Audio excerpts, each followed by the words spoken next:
അതെ, കോഴി കൂവുന്നതേ ഉള്ളൂ. കോഴി കൂവുന്ന സമയമായപ്പത്തിന് തൊണ്ടയൊക്കെ അടച്ച് ഇടറി നമ്മൾ പോകുന്നത് സ്കൂബ ഡൈവിങ്ങിലാണ്.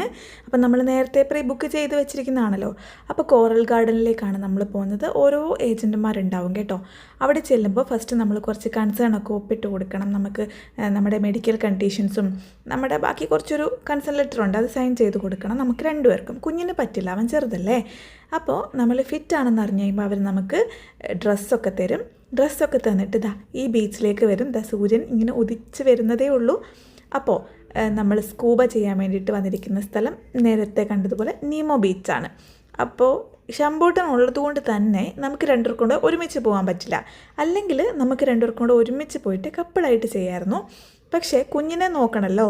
അവനെ ഓഫീസിലിരുത്താൻ അവർ ഓക്കെ ആയിരുന്നു, പക്ഷേ ഞാൻ ഓക്കെ അല്ലായിരുന്നു. ഞാനോ പ്രജിയോ ആരെങ്കിലും ഒരാൾ ഇവിടെ നിൽക്കാം എന്നുള്ളത്, ഞങ്ങൾക്ക് രണ്ടുപേർക്കും ഒരുമിച്ച് ചെയ്യണം എന്നുള്ളതും എൻ്റെ ആഗ്രഹം തന്നെയായിരുന്നു.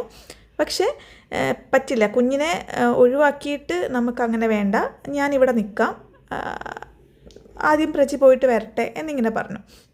അപ്പോൾ ഏർലി മോർണിംഗ് വന്നാലാണ് ഭയങ്കര ക്ലിയർ ആയിട്ടുള്ള വാട്ടർ, നമുക്ക് ആരും ഒരു ഡിസ്റ്റർബൻസ് ഇല്ലാതെ പോവാമല്ലോ. അങ്ങനെ വന്നത് കേട്ടോ. അപ്പോൾ നോക്കൂ, ഫസ്റ്റ് പ്രജിയാണ് പോയിരിക്കുന്നത്. അപ്പോൾ അവിടെ ചെല്ലുന്നതിന് മുമ്പ് തന്നെ, നമുക്ക് വെള്ളത്തിൽ ഇറങ്ങുന്നതിന് മുമ്പ് തന്നെ, അല്ല വെള്ളത്തിൽ ഇറങ്ങിയിട്ട് നമ്മുടെ ഈ ആക്സസറീസൊക്കെ ഇട്ട് തരുന്നതിന് മുമ്പായിട്ട് അവർ നമുക്ക് കുറച്ച് ഒരു അരമണിക്കൂറത്തെ ക്ലാസ് തരും. അരമണിക്കൂർ 15 മിനിറ്റത്തെ ക്ലാസ്. അത് ഓരോ സിഗ്നൽസ് പറയാൻ വേണ്ടിയിട്ടാണ്.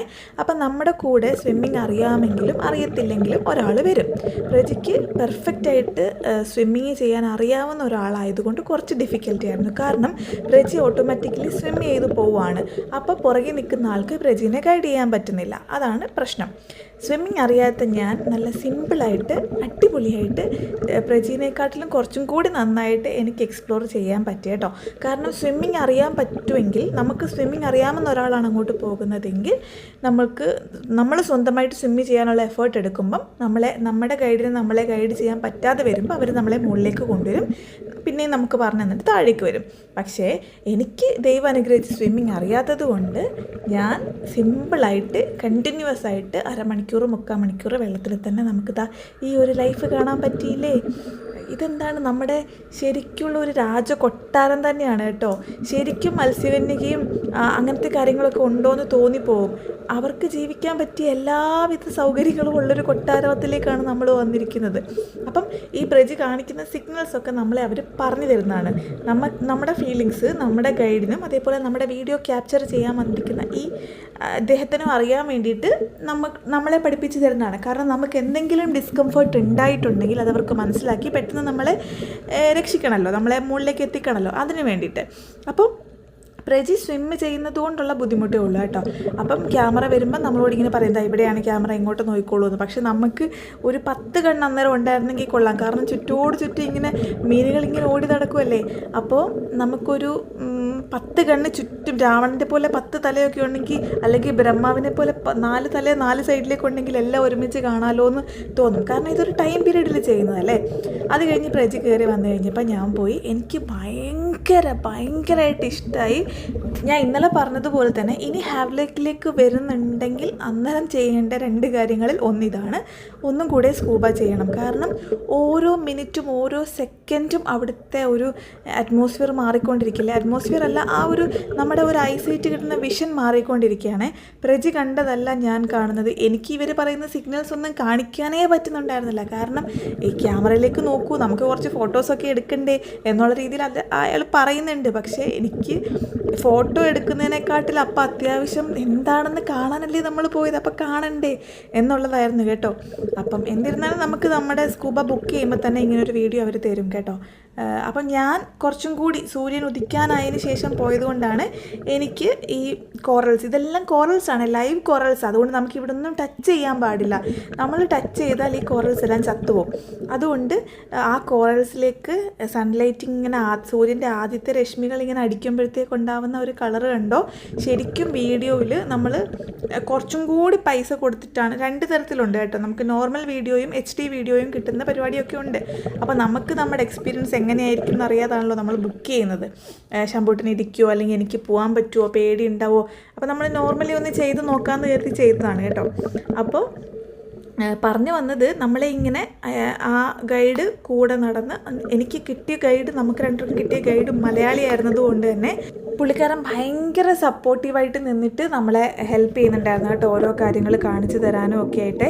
ഞാനൊക്കെ പോയപ്പോൾ വലിയ വലിയ മീനുകൾ, വലിയ എന്നെക്കാട്ടിലും വലിയ മീനുകളാണ് എൻ്റെ ചുറ്റിനും ഓടി നടന്നത് കേട്ടോ. എല്ലാ ജീവികളും ഉണ്ട്. നമുക്ക് ജീവനില്ല എന്ന് തോന്നുന്ന പല സാധനത്തിനും അടിയിൽ ചെല്ലുമ്പോൾ ജീവനുണ്ടാവും. എന്നാൽ ജീവനുള്ളതെന്ന് നമ്മൾ വിചാരിക്കുന്ന പല സാധനങ്ങളും പായലുകളും കോറലുകളും ഒക്കെയാണ്. അപ്പോൾ കുഞ്ഞു കുഞ്ഞു മീനുകൾ ഇങ്ങനെ അക്വേറിയത്തിൽ അക്വേറിയൊന്നും അല്ല സത്യം പറഞ്ഞാൽ. നമ്മൾ എത്ര കളർഫുള്ളായിട്ടുള്ള അക്വേറിയം ഉണ്ടാക്കിയാൽ പോലും ഈ കടലിൻ്റെ അടിത്തട്ട് പോലെ ഒന്നുമില്ല. പിന്നെ നമ്മൾ കണ്ടല്ലോ, ഒരു പർട്ടിക്കുലർ സ്ഥലത്താണ് ഇത്രയും കോറൽസ് ഉള്ളത്, ഈ ഒരു ഏരിയയിൽ മാത്രമാണ് നമ്മളെ കൊണ്ടുവരുള്ളൂ. അതായത് കൊണ്ടുവരാൻ അലൗഡായ സ്ഥലത്തേക്ക് മാത്രമേ കൊണ്ടുവരുള്ളൂ. പക്ഷേ ഇനി ഉൾക്കടലിലോട്ടൊക്കെ പോയിട്ടുണ്ടെങ്കിൽ ശരിക്കും എന്തായിരിക്കും എന്ന് നമുക്കൊന്ന് ഇമാജിൻ ചെയ്യാൻ പോലും പറ്റാത്തത്ര കളേഴ്സാണ് കേട്ടോ. എനിക്കിതിനകത്ത് നല്ല ഫ്ലൂറസൻറ്റ് ഗ്രീൻ ലൈറ്റും അതേപോലെ നല്ല വയലറ്റിൻ്റെ കളറൊക്കെയും നമ്മൾ ശരിക്കും നമ്മുടെ കളർ പാലറ്റിനെക്കാട്ടിലൊക്കെ ഒത്തിരി ഡിഫറെൻ്റ് ആയിട്ടുള്ള ഒത്തിരി ബ്രൈറ്റ് ആയിട്ടുള്ള കളേഴ്സ് അവിടെ കാണാൻ പറ്റി. ആ ഒരു നമുക്ക് വൈഡൂര്യമോ എന്തൊക്കെയോ കല്ലുകളൊക്കെ പോലെ തോന്നുന്ന അത്രയും പ്യുവറായിട്ടുള്ള അടിപൊളിയായിട്ടുള്ള എക്സ്പീരിയൻസ് ആയിരുന്നു. ഇത് കണ്ടു കഴിയുമ്പോഴാണ് നമ്മൾ ചെയ്ത ഡോൾഫിൻ ഭയങ്കര വേസ്റ്റായിരുന്നു എന്ന് നമുക്ക് മനസ്സിലാവുന്നത് കേട്ടോ. കാരണം അതിൻ്റെ ഒരാവശ്യവും ഇല്ല. ആ റേറ്റ് തന്നെ ഉള്ളൂ ഇവിടെ വന്നിട്ട് നമുക്ക് സ്കൂബ ചെയ്യാനായിട്ട്. അപ്പോൾ എന്തായാലും നമ്മൾ ഒരിക്കൽ കൂടി ഇനിയും സ്കൂബ ചെയ്യും. അപ്പം അടിപൊളി കുറച്ചും കൂടി നന്നായിട്ട് കാണാൻ പറ്റും എന്ന് പ്രതീക്ഷിക്കുന്നു. ആഗ്രഹങ്ങളാണ്, എന്നിരുന്നാലും കുന്നോളം ആഗ്രഹിച്ചാലല്ലേ കുന്നിക്കുരോളം കിട്ടുള്ളൂ. പക്ഷേ ഞാൻ കുന്നിക്കുരോളം ആഗ്രഹിച്ചിട്ട് എനിക്ക് കുന്നോളമാണ് കേട്ടോ കിട്ടുന്നത്. അപ്പോൾ അത്രയും നമുക്ക് ചില സംഭവങ്ങളൊക്കെ കണ്ടാൽ ഇങ്ങനെ കയറി പിടിക്കാൻ തോന്നും. നമ്മുടെ കൈയൊക്കെ ഇങ്ങനെ തരിച്ചു വരും, ഇങ്ങനെ കൈക്കുമ്പിളിലെടുക്കാൻ തോന്നും മീനിനെയൊക്കെ. അത്രയ്ക്ക് ഓമനയായിട്ടുള്ള മീനുകൾ എന്താ പറയുക. കണ്ടില്ലേ, നല്ല ഫ്ലൂറസൻ പച്ച കളറിലെ മീനൊക്കെ. ആൻഡമാനിലെ പല ബീച്ചുകളിൽ വന്നാലും നമ്മുടെ ആ ഒരു ബീച്ചിലേക്ക് ഇറങ്ങുന്ന വഴി തന്നെ ഇവരൊക്കെ നല്ല ഫ്രീ ആയിട്ട് നടക്കുന്നുണ്ട് കേട്ടോ. അപ്പോൾ കഴിക്കാൻ പറ്റുന്ന മീനുകളും കാണാൻ മാത്രം ഭംഗിയുള്ള കഴിക്കാൻ പറ്റാത്ത മീനുകളും ഒക്കെ കടലിനടിയിലുണ്ടല്ലോ. അപ്പം കഴിക്കാൻ പറ്റുന്ന മീനുകളും നമ്മുടെ ചുറ്റും ഓടിപ്പാഞ്ഞ് നടക്കുന്നുണ്ട്. പക്ഷേ ഇതാ ഇങ്ങനത്തെ സുന്ദര കുട്ടപ്പന്മാരും നമ്മുടെ ചുറ്റിനും ഓടിപ്പാഞ്ഞ് നടക്കുന്നുണ്ട്. കഴിക്കാൻ പറ്റുന്ന മീനുകളെ കാണുമ്പോൾ കുറച്ചൊരു പേടിയാണ് കേട്ടോ, കുറച്ചൊരു ഡേഞ്ചർ ഫേസാണ് അവർക്ക്. പക്ഷേ ഇവരെയൊക്കെ കണ്ടോ എടുത്ത് വീട്ടിൽ കൊണ്ടുപോകാൻ തോന്നും. അതുപോലെ സുന്ദരനും സുന്ദരിമാരുമായ കുറേ മീനും കുറേ ജീവജാലങ്ങളും. മീന് മാത്രമൊന്നുമല്ല കേട്ടോ, നമ്മുടെ ഭൂമിയിൽ അതായത് കരയിൽ കാണുന്ന എല്ലാ സാധനങ്ങളുടെയും വേറൊരു രൂപാന്തരം കടലിനകത്തുണ്ട്. അപ്പോൾ കടലിനടിയിലെ ജീവിതം നമ്മൾ വിചാരിച്ചതിലും കുറച്ചും കൂടി വലിയൊരു ക്യാൻവാസാണ്. നമുക്ക് ഒരിക്കലും വരച്ചെടുക്കാൻ പറ്റാത്ത, കാരണം ഓരോ മുക്കും മൂലയും വേറെ വേറെ രൂപമാണ് കേട്ടോ. ചിലയിടത്ത് ഷാർപ്പായിരിക്കും, ചിലർക്ക് നല്ല ഫ്ലോയി ആയിട്ടുള്ള ഏരിയാസ് ആയിരിക്കും. ഇത് കണ്ടോ, ഈ ജെല്ലിനെയൊക്കെ ഇങ്ങനെ നമുക്ക് മുടി കോതുന്ന പോലെ ഇങ്ങനെ ചീവി എടുക്കാൻ തോന്നുന്നില്ലേ? എനിക്ക് അങ്ങനെയൊക്കെ തോന്നിയിരുന്നു കേട്ടോ. അവിടെ നീമോ ബീച്ച് എന്ന് ഇതിന് പേര് വരാൻ കാരണം ഇവിടെ ഇവന്മാർ കൂടുതലുള്ളത് കൊണ്ടാണോ എന്ന് എനിക്കറിയില്ല. നിറയെ നീമോ ഫിഷസ് ആയിരുന്നു. അപ്പം ഭയങ്കര രസമായിരുന്നു. നല്ല സീബ്ര ഫിഷസ്, ടൈഗർ ഫിഷസ്, ഇതെല്ലാം നമുക്ക് അക്വേറിയത്തിലിട്ട് വളർത്താൻ പറ്റുന്നതും വളർത്താൻ പറ്റാത്തതുമായിട്ടുള്ള ഒരുപാട് മീനുകളും വേറെ ജീവജന്തുജാലങ്ങളും കുറേ സംഭവങ്ങളും നല്ല അടിപൊളി ഒരു ലോകം അവിടെ ഉണ്ട്. അപ്പം എപ്പോഴെങ്കിലും എക്സ്പീരിയൻസ് ചെയ്യാൻ ആഗ്രഹമുള്ളവരെ എപ്പോഴെങ്കിലും ഒരിക്കൽ പേടിയൊക്കെ ഒന്ന് മാറ്റി വെച്ച് ട്രൈ ഔട്ട് ചെയ്യണം. നല്ലൊരു എക്സ്പീരിയൻസ് ആണ്. നമുക്ക് അഫോർഡബിളായിട്ട് ചെയ്യാൻ പറ്റുന്ന സ്ഥലങ്ങളിൽ, അല്ലെങ്കിൽ ഒന്നുമില്ലെങ്കിൽ ആർട്ടിഫിഷ്യലായിട്ട് ഇത് ഉണ്ടാക്കി വെച്ചിരിക്കുന്ന സ്ഥലങ്ങളിലെങ്കിലും പോയിട്ട് വെള്ളത്തിൽ പോയിട്ട് അതൊന്ന് എക്സ്പീരിയൻസ് ചെയ്യണം. കുറേ സ്ഥലത്ത് ഞാനങ്ങനെ കണ്ടിട്ടുണ്ട്, ആർട്ടിഫിഷ്യലായിട്ട് നമ്മുടെ ഡീപ് സീ ഉണ്ടാക്കി വെച്ചിട്ട് അവിടെ സ്കൂബ ചെയ്യുന്നത് കേട്ടോ. അപ്പം എന്തായാലും നല്ല രസമാണ്. കുറച്ച് ക്രൂരമുഖമുള്ളവരും കുറച്ച് സുന്ദരന്മാരും സുന്ദരികളും ഒക്കെയുള്ളൊരു സ്ഥലമാണ് നമ്മുടെ കടലിനടിഭാഗം. ഞങ്ങളുടെ സ്കൂബ ഞങ്ങൾക്ക് ഭയങ്കര അടിപൊളി എക്സ്പീരിയൻസ് ആയിരുന്നു. അതുകൊണ്ട് തന്നെ ഇനി ഒരിക്കൽ നമുക്ക് പോണേ എന്ന് പറഞ്ഞപ്പോൾ നമുക്കിനി ഒന്നും കൂടെ വരാമല്ലോ എന്ന് പ്രേച്ചി ഇങ്ങോട്ട് പറഞ്ഞു കേട്ടോ. ആ ഒരു ഉറപ്പുമേലാണ് ഞാൻ ഒന്നും കൂടെ വരാമെന്ന് പറഞ്ഞത്.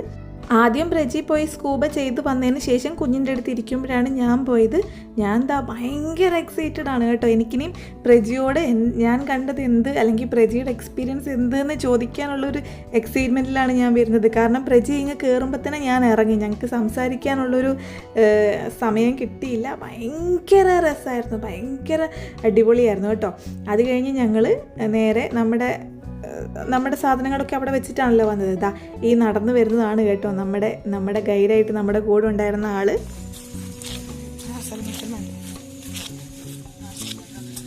ഫീഡ്ബാക്ക് കൊടുക്കാൻ ശരി, താങ്ക് യു. അപ്പോൾ ഇതാണ് സൽമാൻ, നമ്മുടെ ഗൈഡ്. ആളെന്നോട് ചോദിച്ചിട്ടുണ്ടായിരുന്നു കയറിയപ്പോൾ തന്നെ ഇനി ഒരു ചാൻസ് കിട്ടിയാൽ വരുമോ എന്ന്. ഞാൻ ഉറപ്പായിട്ടും വരും എന്ന് പറഞ്ഞിട്ടുണ്ട്. അപ്പോൾ ഇത്രയേ ഉള്ളൂ നമ്മുടെ സ്കൂബ എക്സ്പീരിയൻസ്. പുതിയൊരു വീഡിയോ ആയിട്ട് നാളെ കാണാം. അതുവരെ ടാറ്റാ.